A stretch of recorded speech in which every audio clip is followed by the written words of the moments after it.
Now at 6, a beautiful day for a picnic at Wildcat Glades. Plus, Pittsburgh Parks and Rec hosts a day of fun at Lakeside Park. And we'll take a look at the Livia building and the plans they have as they are restoring downtown Joplin.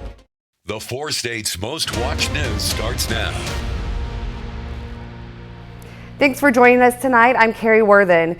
Community members take advantage of the warm weather for a May Day celebration at Wildcat Glades Park. The event featured fun for the whole family, including old-fashioned 3-legged and sack races for kids and adults, yard games, and a raffle for outdoor and family prizes. Sweet treats were available like kettle corn and snow cones. Our May Day celebration, we just welcome in the weather. We are so grateful to have the warmth back so that we can get out and enjoy the sun and enjoy the outdoors without being cold and miserable. The event began at 12 p.m. and ran until 3 p.m. The town of Lamar steps back in time to celebrate Harry S. Truman's 139th birthday. Representatives from Harry S. Truman's birthplace, historical site, and Barton County Chamber of Commerce host a party in Truman's honor. Historical demonstrations, vendors, and musical entertainment are just a few things that celebrated the decades of Truman's life. We are here to celebrate Truman's birthday. Truman Day is a community event that we put on each year. We love to celebrate all of the vendors. We have a baby show, a dog show. We have lots of different storytelling and activities just free for family fun of all ages throughout the whole day. The event focused on Truman's life between 1884 through World War I. Pittsburgh Parks and Rec gave local kids a chance to enjoy some outdoor fun. They hosted their annual OK Kids Day. It kicked off with a fishing derby, then went into activities including games, arts, and crafts, archery, canoeing, and playing with sidewalk chalk. Officials say it's a great way kids get outside for summer breaks. So today we are doing our annual OK Kids Day. It's been here many years. We've got canoeing, archery, arts and crafts, just games in general like tug of war, and we're also serving free lunch. The event was held at Lakeside Park and was free to everyone. The Lions of Southwest Missouri held a Kentucky Derby style event for the community of Carl Junction today. The event included live Kentucky Derby viewing, simulated horse races and betting, hat contest, silent auction, and raffle. All proceeds from the event go to help the Alliance and mission to support programs for the community.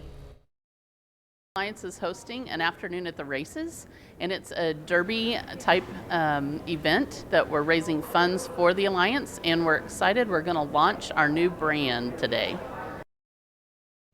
The Downtown Joplin Alliance held their first inaugural Downtown Lofts tour. Community members brought tickets to tour the 9 historic buildings.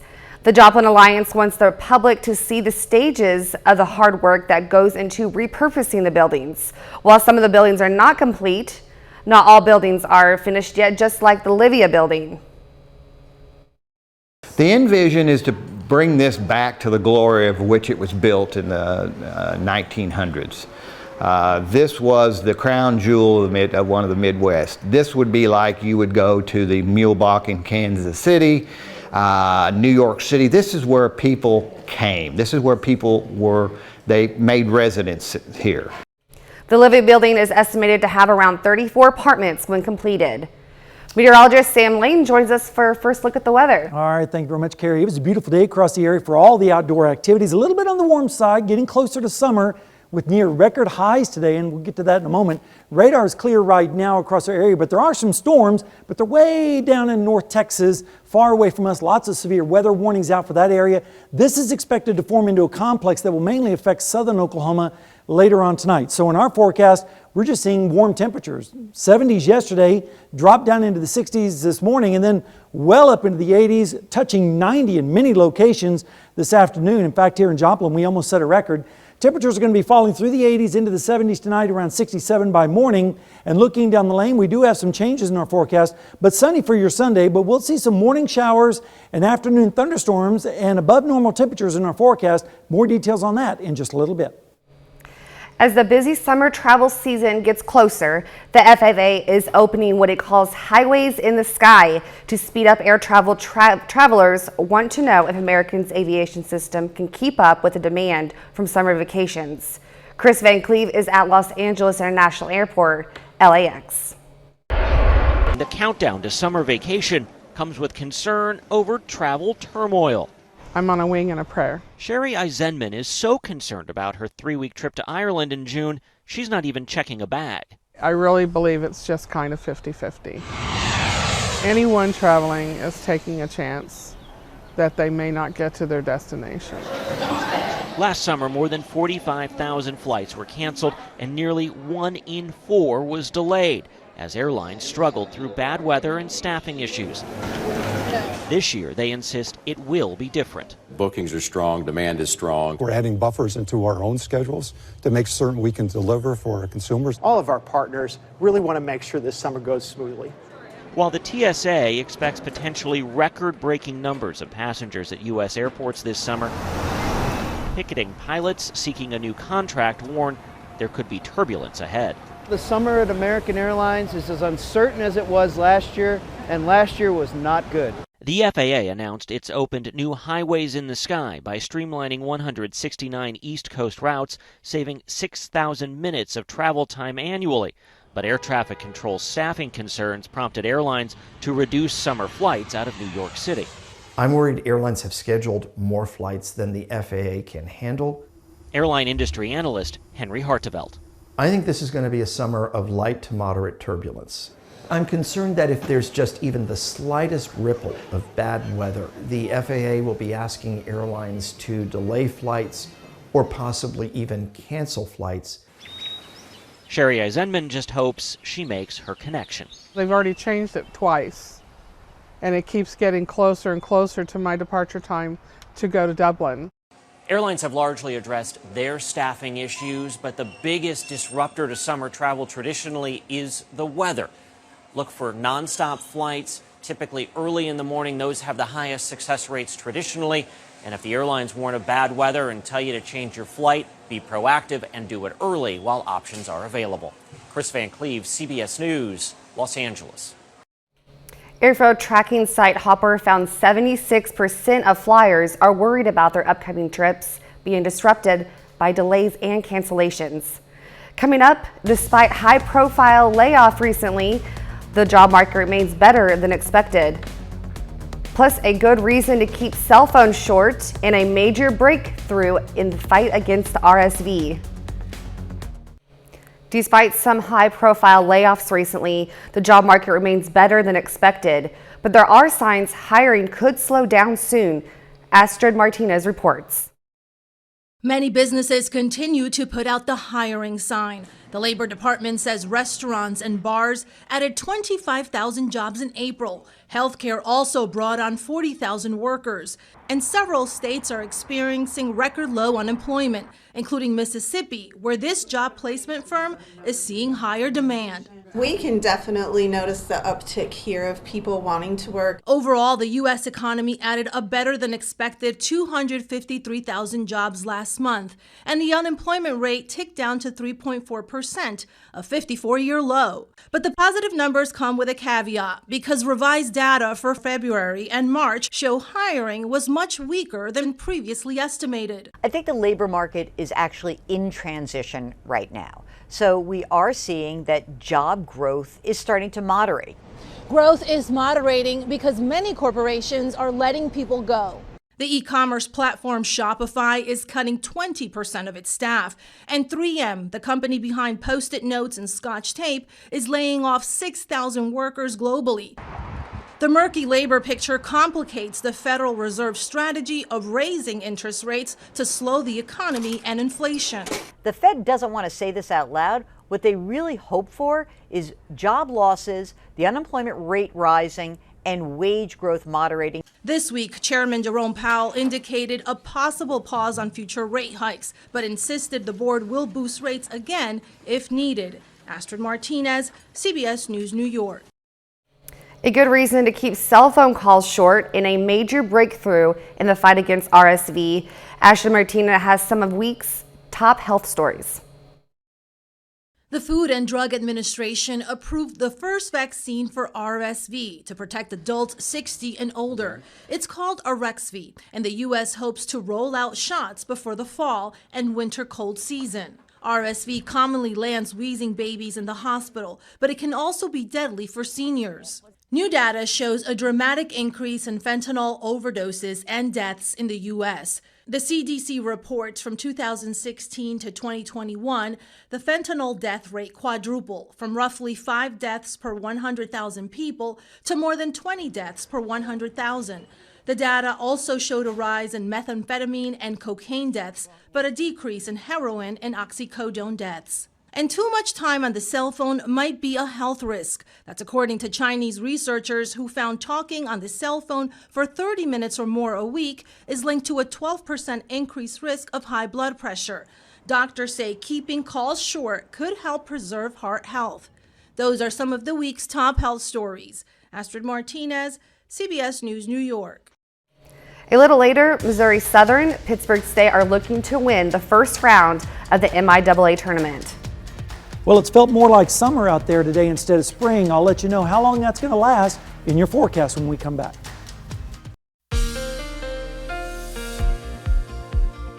Well, folks, where did spring go? It seems like we were enjoying some nice spring weather and we went straight into summer. This morning out at Indigo Sky Casino and Resort in Seneca, Missouri, you can see we started off the day with just a few clouds and then those quickly went away and then we were left with bright sunny skies all day long. A little bit on the windy side, you can see the trees moving around there a little bit with some of those gusty winds, and now we're starting to see some high clouds moving in from the west, but no precipitation in our area today, and that's going to continue for a little bit longer, but then we do have some changes in our forecast. This afternoon, the allergies were pretty bad. It was 10.7 out of a scale of 12. Most of that was all mulberry, oak, and some various grasses. Tomorrow, just a little bit better at 9.3, but still on the high side.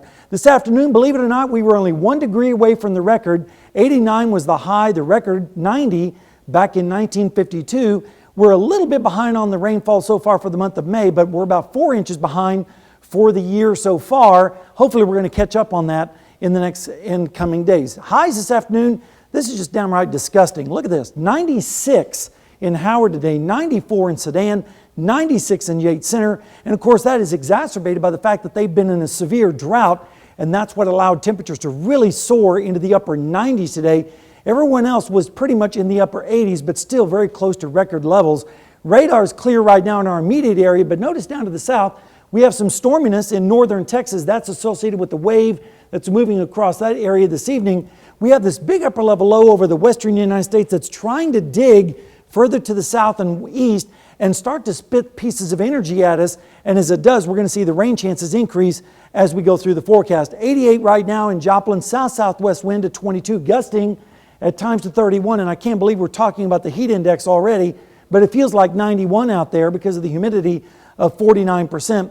And in Pittsburgh, a strong south wind at 17. 89 degrees is what it feels like, but it's actually 85 degrees on the actual temperature, and the dew point is up there at 70 degrees. Jet stream shows most of the energy is going to stay to the north for several days, but then that big upper level low is eventually going to start moving further to the south and east, and hopefully we'll start to increase our rain chances as we go through the forecast. Severe weather tomorrow is likely going to be across Iowa and northern Missouri and also southern Oklahoma. And then as we move in closer to our area, marginal risk for our area. But then on Monday, the severe weather risk gets a little bit closer to us, especially to the north and east, up near Nevada and Stockton. So we'll have to keep an eye on that. Rain chances are going to be relatively low, a little bit of a spike here and there as we go through the next 36 hours, but then rain chances start to increase a little bit after that. Lows tonight are going to be in the upper 60s to around 70 degrees, a very mild night. Tomorrow, a carbon copy of today. The record tomorrow is 91. I don't think that record is in jeopardy, but out towards the west, they could see lower 90s. Then as we go into Monday morning, mild across the area with lows in the 60s, but notice a front up to the north and west, that will start to sag closer to us with highs in the upper 80s on Monday with scattered thunderstorms possible, especially Monday evening into Tuesday morning with lows in the 60s. Rainfall amounts are not going to be all that impressive with this next system. Generally on the light side, less than 1/10 or maybe 1/4 of an inch in some spots. Over the next 7 days, Carrie, it looks like we're going to be in summer-like weather for the next couple of days, but then at least we start having rain chances through the forecast with temperatures getting closer to more spring-like conditions with highs in the lower 80s and lows in the 60s. Yeah, it was beautiful today. So I guess with temperatures, we have to take the good and the bad. That's exactly right. All right, thank you.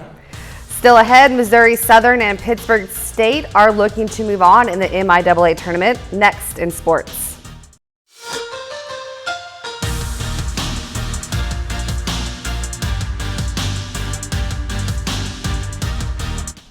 Well, day 2 of the opening round of the MIAA playoffs, Missouri Southern and Pittsburgh State are 1 win away from moving on to Warrensburg, Missouri for the semifinals. So we'll start things in Pittsburgh. Pittsburgh State trying to win this one, move on, possibly play the winner of Rogers or Northeastern State Washburn in the bottom of the 6th. Game tied 6-6. Make the call yourself. Jake Grauberger caught it home on the outplay. So we head to the next inning, top of the 7th.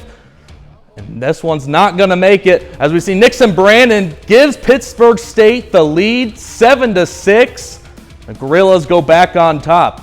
So we'll change things up now. This one's hit deep to center field. Jake Grauberger takes a big hit on the fence. It's a home run. Grauberger would be okay, but as we see, Central Oklahoma takes a 10-7 lead, but Pitt State not done yet. Caden Clemens deep to left field, and that ball is out of here. Pitt State within 1, down 10-9, but that won't be enough as Pittsburgh State will lose this one, and Central Oklahoma forces Game 3 as they defeat the Gorillas 10-9. Let's take a look in Joplin now. Missouri Southern Lions are taking on the Newman Jets. Lions won Game 1 last night. So we go into Game 2. Newman not messing around. In the top of the first inning, 2-0 Newman. Jack Kaiser ropes a shot into left field. Newman takes a 3-0 lead in the first inning. Lions looking to rally back. Bottom of the 3rd now. Southern down 4-1. Henry Kuziak will beat this throw out. It's an infield single. Lions cut the lead in half, down 4-2.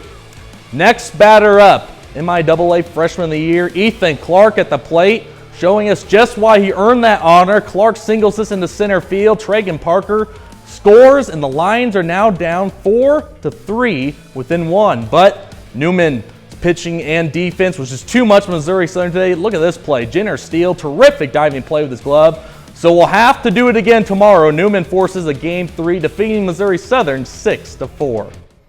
Well, the Missouri Southern Lions softball team comes into today with a chance to go to the championship game in the MIAA tournament. After last night's excitement, Missouri Southern looks to replicate that again.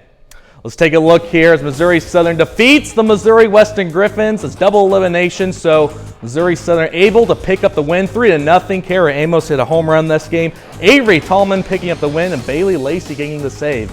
So next game today, Rogers State and Missouri Southern. Missouri Southern defeated Rogers State 4-3 in that contest, as we see there. And now Missouri Southern will play tomorrow, and they'll have to sweep Central Oklahoma for a chance to win the MIAA tournament. Well, the St. Louis Cardinals are off to their worst start in MLB season in over 50 years. The only other season the Cardinals were worse in history was in 1973, and the club started 8-23. Cardinals at home today against the Tigers, and they would drop in that one 6-5. Well, the Kansas City Royals are home tonight taking on the Oakland A's. Both teams come to tonight with 2 worst records in Major League Baseball. This one just getting underway in Kansas City. Game is delayed at the moment due to the Lorenzo Cain celebration, so we'll get an update on that score later tonight. Well, that'll be it with sports. We'll be back after this. All right, Sam, what's our forecast look Warm like? again tomorrow with scattered storms next week, and not too bad next weekend. Royals honoring Lorenzo Cain, so great to see him come back to town, retiring as a Royal. All right, that's our time for now. Thanks for making us a part of your night.